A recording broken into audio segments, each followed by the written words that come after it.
Welcome, ladies and gentlemen, and as you guys can tell, today we are taking a look at the Netflix version of Decepticon Mirage. Now, one cool thing is if you guys can see his artwork there, when you look at once you take the inner tray out, obviously it's the Decepticon symbol, but if you guys can see in the artwork, it's actually just a repeat of this image, which is really kind of cool.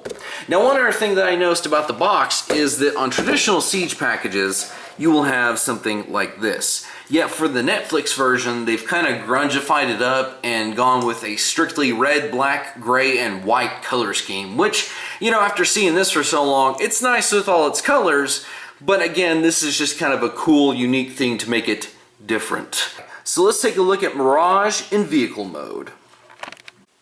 So if any of you guys ever played the old War for Cybertron game, you'll know that some of the characters in vehicle mode, when they were just kind of hovering there, they would have their wheels kind of tucked underneath them.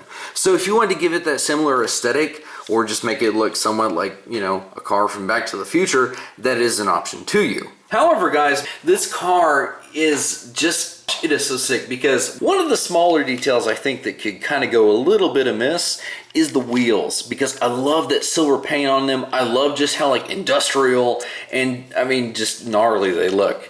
Now, his paint job, okay, a lot of figures you'll see a lot of clean color breaks. Well, in this guy, I don't know whether it's just because he's the Netflix version or whatever. See, Hotlink is the same way, but if you can notice, there's a lot of fades, like from the blue and gray down here, and there's just kind of like these uneven pattern between the purple and the gray, and then instead of silver on this one, they're using black for battle damage.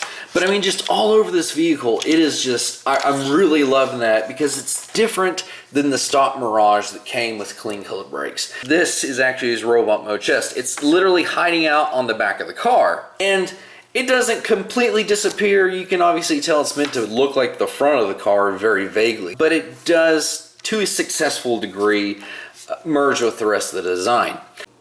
So he fits in really well with the rest of the Decepticon ground forces. Plus, in this little scene right here, I like how the guys with the darker color schemes are flanking the main bad guy with the bright color scheme. So it's kind of a nice little contrast and everything. It just looks really good. However, let's go ahead and take a look at Mirage in his robot mode. Where'd Mirage go? Over here! Man, does he not look incredibly sick? Oh my goodness.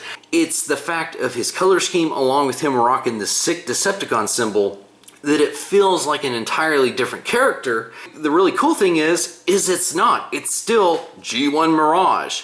You know, I always talk about the molding and stuff, and really on these guys, especially on the back, he is really clean. As if you can see down here on his legs, that is actually where the front of the vehicle mode went because they collapse up. The aesthetics work really well. There's not really a whole lot to say because his robot mode is really solid. Like I said, it's really clean from a lot of different angles.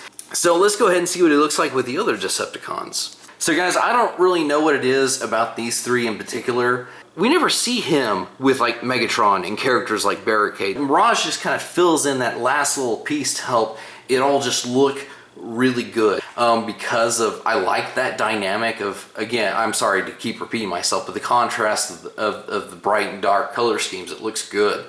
So just to keep you guys ahead of what's coming on the channel, we are actually going to be taking a look at Hotlink, you know, basically Skywarp's cousin. So anyway, if you guys haven't, please check out my review of the Modulator Ironworks. It's kind of an interesting little figure. But anyway, guys, as for Mirage, I hope you guys really enjoyed us taking this sort of in-depth look at him. And until next time, guys, we will see you in another review.